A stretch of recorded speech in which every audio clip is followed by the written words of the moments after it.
Hello everybody, my name is Farrington Empire and welcome Focus. Focus.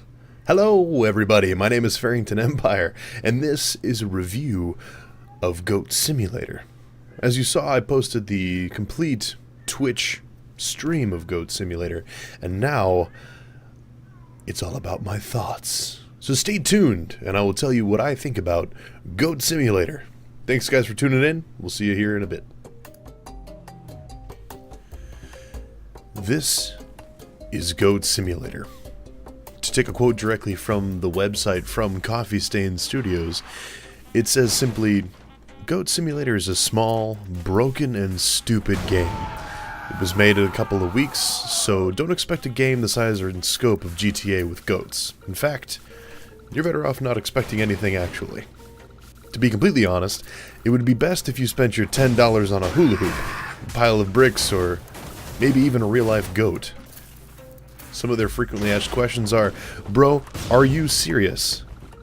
Their answer is yes. This game is delightfully ridiculous. It's very broken, the ragdoll physics are comical, you have an incredibly strong goat that's able to, for instance, flip furniture, and aptly lay waste to everything that's not tied down or part of a structure, which, to be perfectly honest, it's a game right after my own heart. It's a game after a lot of people's own hearts. Best part is, I think, the explosions. Just about everything explodes, or you can find something that explodes somewhere nearby. For instance, this car. and then your poor little goat is just hurtled through the air, completely defenseless. So, you have everything from hillbillies racing in a circle to hillbilly fans cheering. And then there's another little feature that your goat can do. He can lick things. And when you lick something, you stick to it. Which can make for some pretty amazing little montages. For instance, laying waste to a couple of hillbillies cheering on their favorite little compact car drift driver by hurling your body into them. This little indestructible goat is an absolute riot. I streamed this on March 28th, just before the release date on Steam, because I had it pre-ordered, so inevitably, when I was sitting at work, all I was doing was thinking about going home and playing Goat Simulator. So, I did so, immediately. It's good fun. There's the map is small. It's a small little town with many explosive things, lots of pedestrians, and lots of little Easter eggs that you can find if you hunt hard enough. Like they said, it's not large at all. There are boundaries that you can very easily exploit and fly outside of. You have this main road right here that I'm crossing now, and a truck and a car that are in a loop around there. As I said, explosions. There's a couple of houses, two of which you can actually enter, a couple larger structures that you can enter, a job site, all sorts of lovely little things. Oh yeah, and back here there's a group of people having a little bit of a party. So, inevitably, let's just start ramming everything. You ram by just clicking the mouse, pretty simply enough. You control your goat with WASD, and you lick by pressing E. R is special function, which is reserved to a rocket pack, which, yes, you heard correctly, your goat has a rocket pack.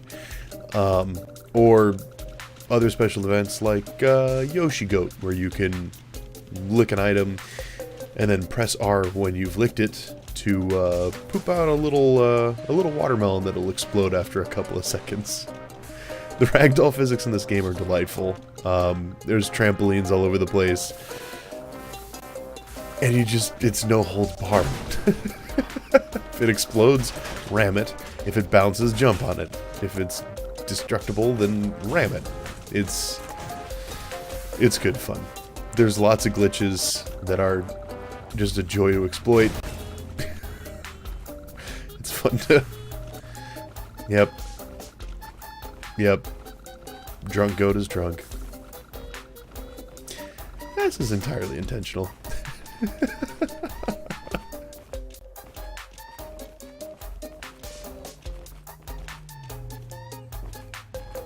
I'm trying to give this a serious review and I can't keep from laughing. It's just, at the root of it, it is a very dumb game. At the root of it, it is a very, very broken game. The graphics are decent. The physics are fantastic. But I think where the merits... gas station destruction. The merits that really fit this game are the fact that it knows exactly what it is. The game knows it's broken. The game knows it's not Call of Duty. It knows it's not the next Crysis 3. It's broken, and it's fun to play. You can come in here, you can blow off some steam. There's so many Easter eggs that you can't really find them all in one pass. And the ragdoll physics on the head, when you're climbing the ladder, can brighten anyone's day. Doesn't matter how rough your day was at work, come home, climb a couple ladders as a goat. You'll be right as rain in just a couple moments. It is just, it's entirely over the top. And I love it. When a game knows exactly what it is and doesn't try to be anything more, then it does exactly what it needs to do. There's a lot of people who asked if this is actually a game. It's kind of a test of some ragdoll physics that they put together for something, but, you know, I think it's absolutely a game. There's a lot of other people who are wondering if this even has longevity. If you're going to be able to play this multiple times, or if you're going to be able to stream multiple times, or post multiple videos to YouTube. Absolutely you can. This game is unpredictable. There's a contest to see who can set the highest score in the shortest amount of time, and destruction, monetary value of destruction. And it stacks your scores against those who are also on Steam. I think that's fantastic. I think that definitely ups the replayability. It's also $10. It's $10 for a good laugh, a really good laugh. It'd be great to bring a friend over to your place and have a couple of drinks and play this game and see what kind of trouble you can get into. It's mindless entertainment, and I think we're missing a lot of that now. We haven't had a game that's just pointless like this in ages. People request a lot more out of their games, and I think this delivers on every facet that it attempts to deliver on. I played this for 2 3.5 hour live streaming sessions. There was one live streaming session where I played this for almost 4.5 hours in one go. And I picked it up purely to beat another streamer in their high score. If you question the longevity of this game, I think that's foolish. I think it's easy to pick up, it's easy to play, and it's easy to blow off steam in, and there's things I still haven't discovered. There's multiple goats, and with the Steam Workshop capabilities of this, I haven't even touched on this yet, the Steam Workshop capabilities of this game are absolutely immense. There's already creators creating their own custom content for you to download. I saw Goat Pinball, I saw a couple of custom skins, a couple of mutations, and a couple of maps that you can... Sorry. Slamming his head into the metal there. But there's already abilities to expand on the game and to make it different, new, and interesting for yourself.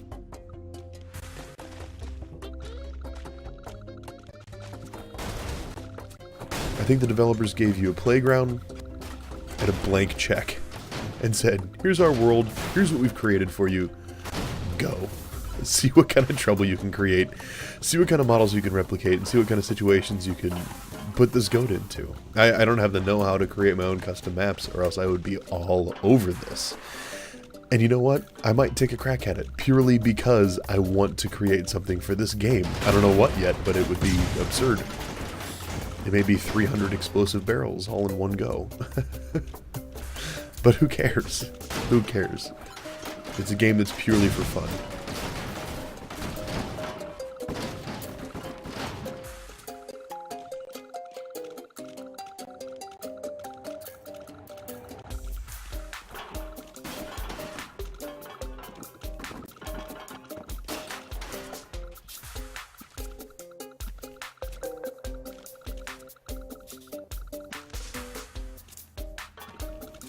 I think what the developers did on their website was really smart. In their disclaimer, it says, to be completely honest, it would be best if you spent your $10 on a hula hoop, a pile of bricks, or maybe a real-life goat. They have a link to Oxfam where you can donate $10 to provide a goat for a couple of families to share. I think that's brilliant. Hell, I bought the game and donated $10 to Oxfam purely because I love this game so much. I ended up buying 3 copies of this game purely to share it with my friends, and because I wanted to support these developers in their endeavors. So I urge you to do the same. You don't have to buy 3 copies, but spend the $10. It's worth it. I've been spending most of my time over here in this little city area and not even touching on the field that's on the other side. I think I ought to change that.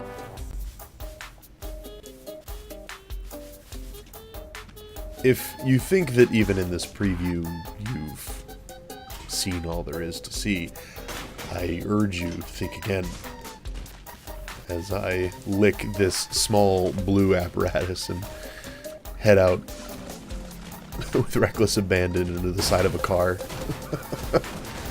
and then further out into this field here. These kind of things make me wonder what's on the horizon for Coffee Stain. They've created a lot of Android games, but the future holds a lot of promise. And what promise is that? Well, I think this game holds a lot of it.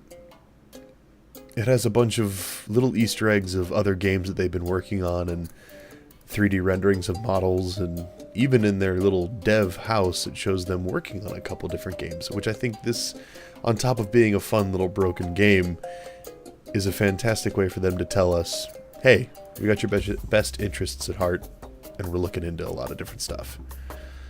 So, let's see what they have in store for the future.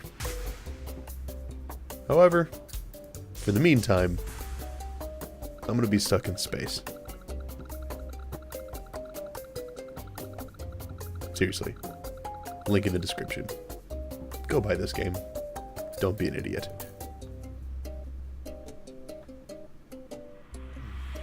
Thank you everybody for watching my review of Goat Simulator. It's just a lot of fun, but as always, you can always find me over at twitch.tv/Farrington Empire.